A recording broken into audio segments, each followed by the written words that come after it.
All right, there we go. The third edition of Talking Country here with the Taste of Country staff. Of course, I am Wood, and we're going to go around the room and meet everyone. We should probably start with the person who I'm in the room with. In person, live in the flesh.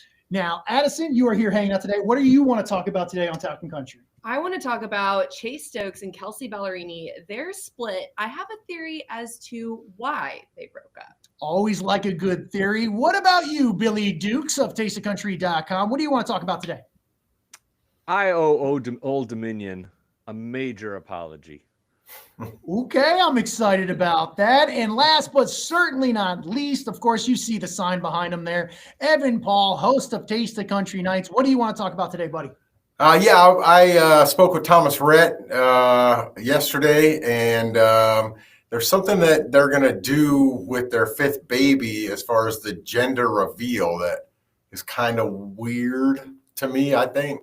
I want to talk about it. See what you think. It's got to be tough spicing up a fifth baby reveal, but we'll get to that here in just a little bit. Plus, you know me, I love talking about Gavin Adcock and Zach Bryan. We got to bring up the fight that wasn't earlier this week. But before we do all of that, I always like to bring a trivia question. All right.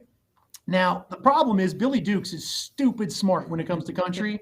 And every time I read off my trivia question, he's always like, we're halfway through. I'm bringing it today here. All right. So I wrote this down. I want to make sure I have it here. I love Willie Nelson. Everyone does. And if you don't, you should. Here's my trivia question. Willie Nelson won a Grammy in 1980 for his song On the Road Again. Everyone knows that song. On the Road Again. Exactly. You're singing it right now. He won a Grammy for that. But it was actually written for what movie? Okay, I need you to start picking trivia questions that are like around my decade. Not my fault. You're 9. Okay, so start thinking about that trivia question. Okay. We'll get to that answer here in a little bit. But let's start off. Anytime we offer an apology, we got to get started with that. Billy Dukes, why do you owe Old Dominion an apology? Okay, this week, Old Dominion announced they've canceled a few shows in California, but a week ago, Matt Ramsey was on a podcast, the Bobby Bones podcast, and he revealed that Old Dominion drummer Whit Sellers had crippling social anxiety. And this explains a lot of things in my mind. For really since the pandemic, Whit's been out of the picture. And at first it was like kind of quizzical. Maybe he was just being extra safe. But then as the pandemic sort of wrapped up, you began to kind of wonder, where's Whit? He wasn't showing up on red carpets. He wasn't showing up for interviews. And for years, 5-6 years, it was always all 5 members of the band showing up for all of these things. Whit never really said too much on camera. Off camera, he was a nice enough guy, kind of kept to himself. You never really heard anything from him. But no one really knew what was up with Whit. Until finally, there's this confession that he has this crippling social anxiety, and the band members amongst themselves agreed that Whit could sit out all of these sort of events. Only if there was music played would he need to be on site, and that was kind of the agreement that they came to. But Matt Ramsey said something pretty interesting. He said that when people would see Whit back kind of in the corner, not talking during an interview, they would go out of their way to try to get Whit to talk. And they would put a big spotlight on the guy who was looking to avoid the spotlight. And you want to know who was 100% guilty? Like, I've never felt more seen than anyone in my life. And as someone who understands social anxiety, like, I am not like insensitive to this. Like, how I missed that Whit was just Whit's. He didn't want this to happen. Whit, Matt, Trevor, Jeff, Brad, my bad, man. I apologize. I joked about this on camera and off camera about Whit not wanting to appear. I think I even high-fived Whit once at the interview and said, "Hey, Whit, high five on getting through another interview without saying a thing." I would joke about this, and now I feel so small. I want to add to that. I've been in the same scenario, and I've even all right, Matt and the rest of the guys, I've talked to you guys enough. We just talked like a month ago. I want to talk to Whit. Whit's right here, and I never get to talk to Whit. Whit, come here, man. Grab a mic. And then proceeded to ask him questions and got like a Oh man. I will say I've been in the room with both of y'all when all of this has happened, and I can say they are telling the truth. But in y'all's defense, I will say they never clarified, even when cameras were off, of like, hey, even Whit said, hey, I have some social anxiety. Can you not interview me? Like, in y'all's defense, you didn't know. Yeah. But it is unfortunate that you did put him in that position of various times. When has I didn't know ever been a valid excuse for something? Like, in general, if you're saying I didn't know, you're on shaky ground. I got a pretty long list of things that I didn't know that I got in trouble for. And hey, you'll be surprised how far that will get you. And like Addison said, I think you'd be a bigger jerk like if you didn't try to include him. You know what I'm saying? So I don't think either one of you guys did it wrong. I appreciate you guys saying you're sorry, but I don't think you really have to apologize for it. You're good people, Billy Dukes. You're good people, Evan Paul. Addison, you're fantastic. I'm the dirtbag here, so I think you guys are in the clear on all this one. But next, we've said I'm sorry. Evan Paul, you want to say congrats because we have someone in the country music world having another baby, and this is the 5th one. Yeah, Thomas Rhett and his wife are expecting their 5th baby. And so when I had the chance to talk to him, I was like, I knew in my head that I wanted to ask if they were done having kids. But, that's always like a sticky situation. You don't want to like really ask somebody and, but so I asked them. I was like, my in was, hey man, if this turns out, pleasantries out, if this turns out to be a boy, or a girl, are y'all gonna try for another boy? Check out what he said. But no, we're genuinely excited, bro. And due date's in March, and we're gonna wait until the day of, man, to figure out what the gender is, which is terrifying for me. But there's not many surprises left in this world, and I feel like that's one that you get to be surprised with if you choose to. So out of all their kids, they've never done this. They are taking the route of they want to see the baby's deal when it arrives to find out what it is. I don't know. Now, I've got 2 kids. I got one of each, and I knew ahead of time. And I cannot imagine, just from the fact of all the crap you got to buy for a baby.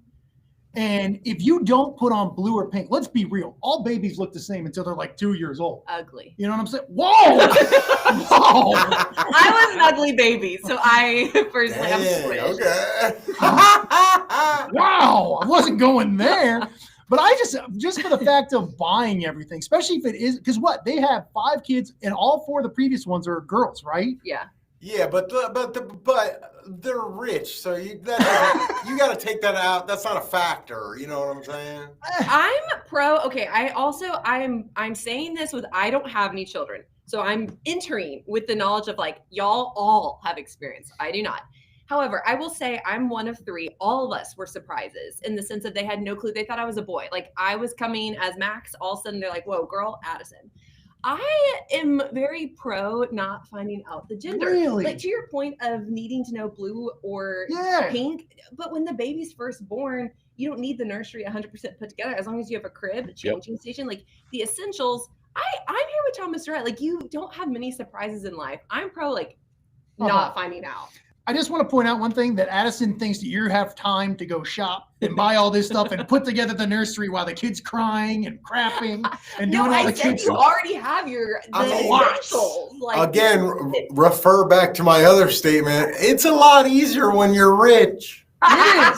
That is true. What about you, Billy? Did you know your kids before you had First them? one we found out. Second one we didn't. Second one we waited till the baby was born. And the only stress there was choosing a name, because you had to have a boy name and a girl name ready. Yeah, no way. And then the third one, when we found out we were having a third boy, and I was like, who's got 2 hands and isn't paying for a wedding? This is my reaction. That's awesome. When the fact that you didn't find out the 2 names, what were the 2 names that you had picked out? I've actually never shared this before. So we had a girl name for all 3 boys. We had a girl named And, and we were going to, Oh the boy. name was going to be Magnolia Lee, and we were going to Woof. call her Maggie Lee. Oh, I know a Maggie Lee. Magnolia. Magnolia. I get you would. But Maggie Woof. Lee is cute, right? Maggie Yeah, Lee's I cute. actually like it. I like it. Magnolia does not really fit your vibe to Whoa. me. Come Love here, it. It would've been a Imagine choice. every It time would've the been a kid choice. got in trouble. Come here, Magnolia. No, Oh, you that's know what have Mags. stunk, Billy, is because I mean, my first name's 6 letters, but spelling Magnolia Lee, I don't know if y'all ever That's had a to lot. do this in elementary school where you had to see how quickly you could write your first name. Anxiety out the wall. I mean, out the wazoo. But like that would have put her into therapy later in life. So I'm glad that didn't happen. Yeah, what was It was the a other boy one? named Sue situation. What were the No, other not a two? Well, the other 2, I mean, the other 3 we chose. I mean, my oldest is Ashton, then I have a Jacob and a Parker. So we just No, what were the girl names? No, it was the same for all 3. We just kind of kept Ooh. having it on deck. Oh, that was the choice for all 3. Oh, yeah. Were you really? Oh yeah, we were y'all committed really to that wanted name. a girl. Wow. Well, that's It a whole- was- Well, I don't know if I'd go that far, but I was ready for a girl. Okay. Dang, poor Billy does want a little girl. Man, I feel bad, man. Maybe Well- y'all should have another kid, bro. Yes. Yeah, after Evan told you what he really thought of the name. Nah, you may want to skip on that one. Well, first of all, congratulations to Thomas Rhett and his family as they continue to grow. But I don't want to say a family, a relationship did break up in country music this world, and it was a big one with Kelsea Ballerini.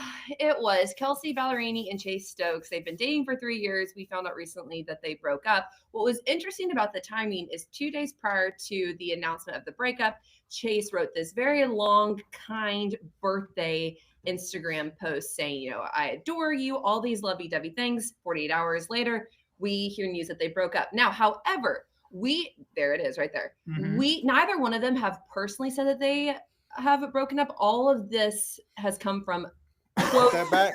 other sources. I read on Cosmopolitan last night that the reason why they broke up, allegedly per a source, was that Chase was jealous of Kelsea, her career. I will say that's not, we can go down that rabbit hole if we want, but the reason why I thought that they might not have ended up together is he wants children and she doesn't. My thought with the timing of the birthday is like you're getting another year older. You might naturally come into conversation of like, hey, what does the next 5 years look like? Like, are kids in the mix? Chase really wants kids. Kelsea has kind of been vocal before with her past relationship with ex-husband Morgan Evans that kids might not necessarily be something that she desires. So my thought is that they broke up because of family once and not once. Ooh. Evan, Big what are head your shake from thoughts? Evans. Let me go. Okay. First of all, there's no guy out there that's going to be dating Kelsea Ballerini going, oh, you don't want kids? I'm just going to break up with you now and forget about it. You're riding the Kelsea train as long as you can. Let's be honest. You're not dipping out because she might not want kids. Second thing, let's look at this from a different aspect. Kelsea Ballerini, Carly Pierce, dating lives a little similar. They're both going after these hot-looking bad boys, and they're trying to make them settle down and all that. It's not going to work. Do what Miranda Lambert did. Find yourself a police officer in New York. Go to Baskin Robbins and get your kid a birthday cake and fall in love with the guy behind the counter. Quit trying to date all these famous guys because it's just not working. Wow. Well, number one, I didn't realize how passionate you were about this topic, Very. Evan. Also, you stood up for this. Mhm. So Yes, thank I you mean- for bringing the spice. Okay, well then, so do you think that the reason why was because he's jealous of her career? I will say, my hot No. take- well, okay, no, hold on. Guy, My hot dude, take they is weren't I even don't think engaged. They were just hooking. They were boyfriend and girlfriend. There's no, dude, no. my strong way. opinion is I don't think two successful people like this in the entertainment industry can successfully date. Someone's going to get jealous of someone else's career. I mean, we did have a Tim and Faith, but look, Faith is no longer in the spotlight. Like there's not I guess Trisha and Garth, but there's very few that do it well. When you're both at 100% trying to pursue your careers, do you have time for each other? Yeah, Baskin it's Robbins. tough. To your point, Evan, she needs to go find someone who's working Yes. at Wendy's. Kevin Federline. Don't know who that is, but Dude, that's Britney Spears' backup old dancer ex-husband. guy. She needs Yeah. to find a boy to Brendan, a nice guy that will just do stuff, I'm as shocked at how many boy toys Evan can just pull off at the top of his head, and then I'm nodding along to. Not a great look for the gentleman here of Taste of Country. I'm in the just very saying, moment. like these guys know what they're doing. Like, I don't know. And I also am not sure that Kelsey didn't break that off. no, I think she did. Oh, I think she I did. think she too. did. Oh, I think Yeah. so. Maybe he cheated. Oh, wow. We're just throwing out Cheated and allegations. then try to act all lovey-dovey by posting his birthday post 2 days prior. Yes, that's what you do when you're cheating. You go the extra mile, right? Evan- That's what they do in all the TV shows I watch. Okay, I was like, maybe Yeah, there we you should go. stop talking. Actually, No. Good I save. haven't even cheated on a diet. Come on. Well, let's talk about another fight. I'm talking about the physical fight. Last week we talked about the Zach Bryan and Gavin Adcock whole head-to-head thing, and it came to a head literally last weekend in Oklahoma with Zach Bryan jumping over a barbed wire fence to fight Gavin Adcock before a show. Now, Gavin Adcock did not fight him.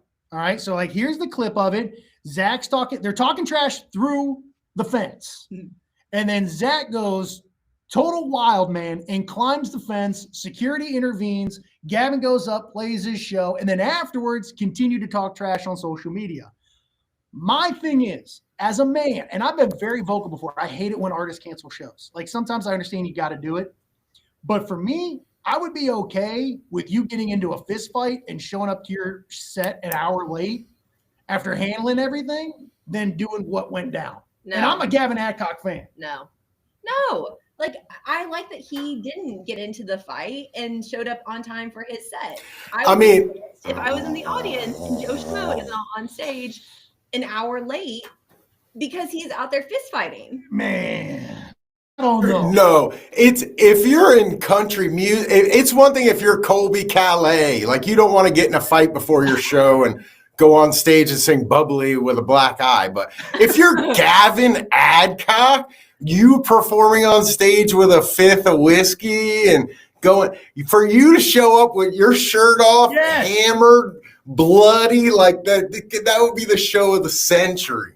Well, and here's the thing, in country music, we have, we still to this day glorify these dudes who showed up wild, out of control. George Jones, all these cats that would show up and do everything. If you run your mouth as a man, if somebody comes to cash that check, you got to go. You've got to do a fist fight. I mean, there's too many people there. It wasn't going to get out of control. Nobody was going to get hurt. But if you run your mouth and somebody shows up, hey, we're going to go at it. And to me, that fits what Gavin Adcock was been talking about and Zach Bryan was talking about. I think it's go time. Get him, Billy. You're against me, Billy Dukes. Get him, Billy. I am. I mean, I gained respect for Gavin Adcock here. I feel like to this point, all of he's done is sort of run his mouth, and he made a great business decision. He could have ended up in jail, and that's a good story, but that's not a service to those fans. He wasn't afraid of Zach Bryan. Did you say that when Zach hit that fence, Gavin didn't flinch? He started coming over the fence. No, he didn't. He backed up, but security got in the way there. Zach Bryan would have got pummeled by Gavin Adcock. He's a big college middle linebacker. And Wood, you're a bouncer. Those middle linebackers, when they show up at those nose tackles, when they show up at the bar, they're looking to fight.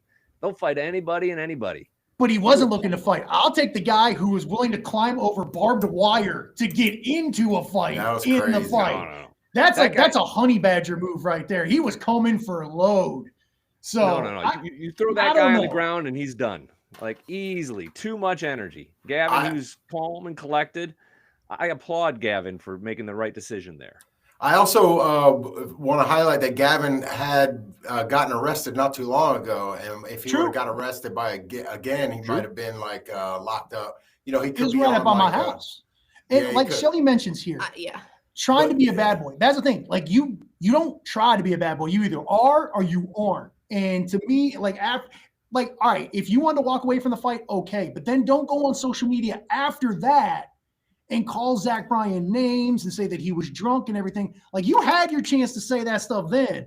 Say it then. Don't go on social media afterwards. That's me. That's me. You're saying he's all talking, no action. Exactly. When that action showed up, ready to climb a barbed wire fence, you're like, hey, security, come get it. I would like to invite Gavin Adcock to square off in a slap match with Wood in the parking lot. Hey, hold on. Yeah. I got vertigo, dude. It would like knock me all crooked and stuff. And I'm not talking trash. I'm just saying, as a man, sometimes you got to stand on your business, especially when you're running your mouth. Well, my other question is, out of those two gentlemen, because I've been thinking over this for a while now, which one do you think would be most likely to have pulled out a knife?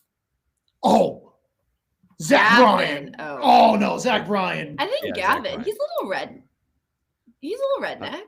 Oh yeah, he is. But Zach Bryan's crazy. When you go over a barbed wire, as someone who's tried to climb over a barbed wire fence, let's just put all the cards on the table here. It sucks. I lost a shirt and a pair of jeans, and I was fat when I did it. So trouble.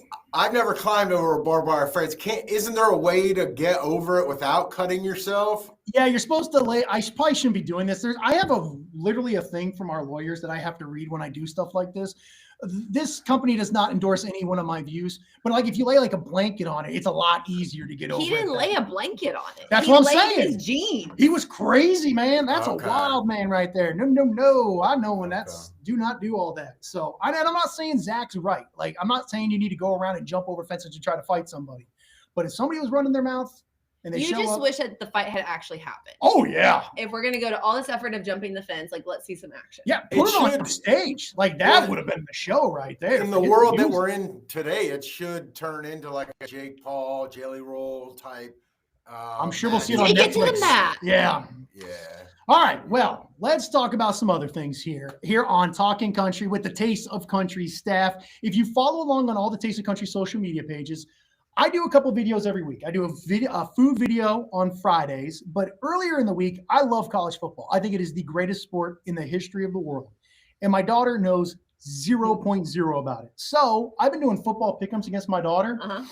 This is week 3, and I believe you have the video here, Billy, of it all.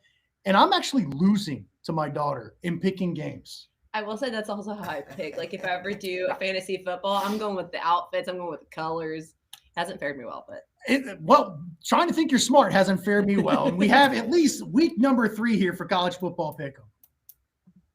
Again for week 3 of picking college football games strictly off of mascots. First matchup we have is a big one in the Big Ten. 2 teams that really don't have mascots. I'm going to go with Indiana.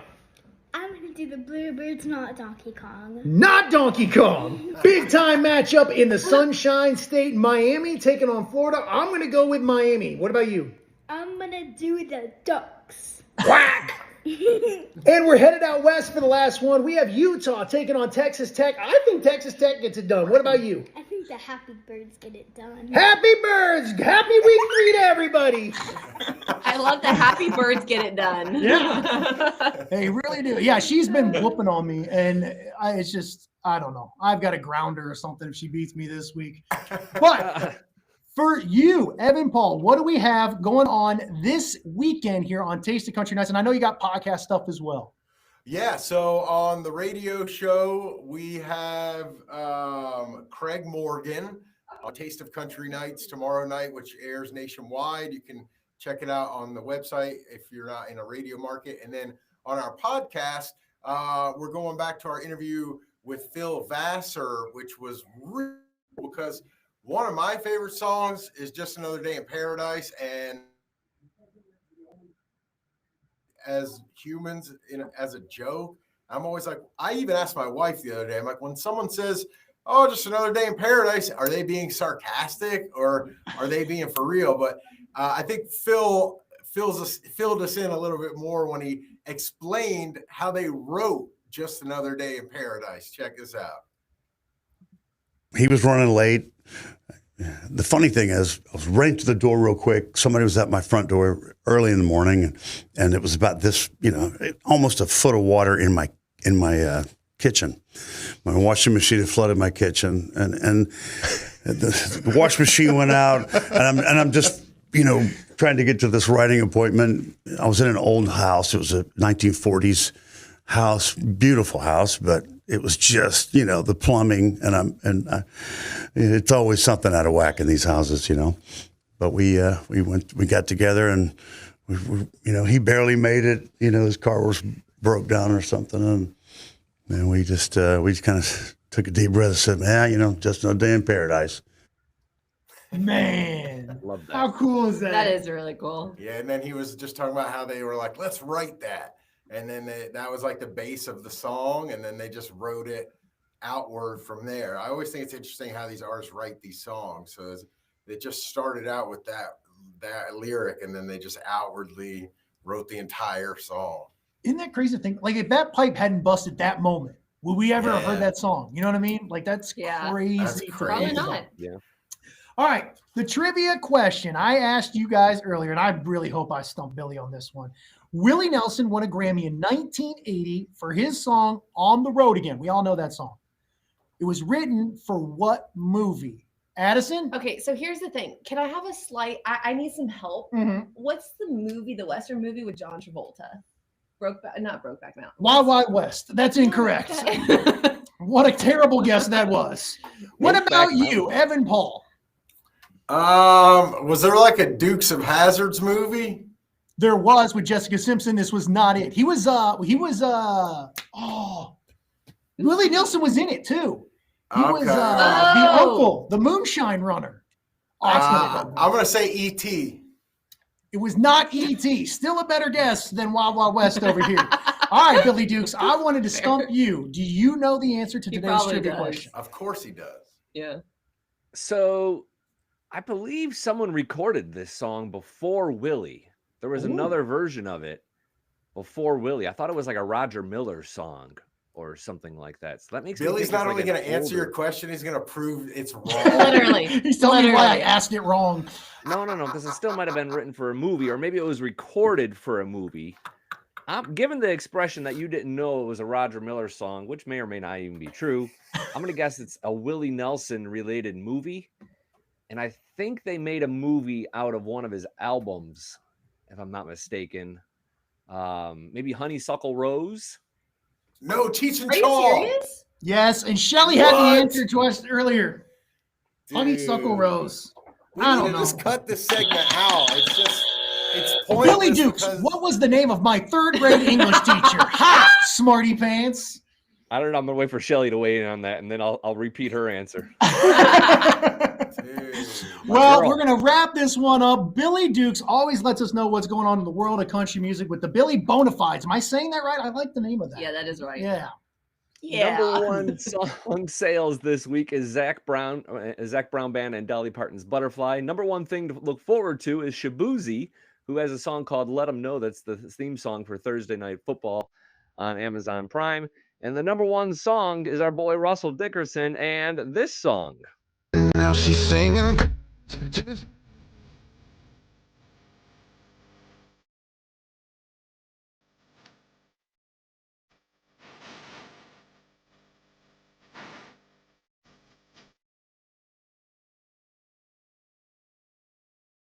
Oh, Happens no, to it Me by happened. Russell. Well, I really do the sprinkler head a lot on my dance moves. That's all you got, man. Well, either way, thank you guys for hanging out with us here. And seriously, all the comments are fantastic. Keep the comments in, man. If you ever have a question you'd like to ask one of us, put it in there. We would love to help you out. Now, don't listen to Evan shake his head.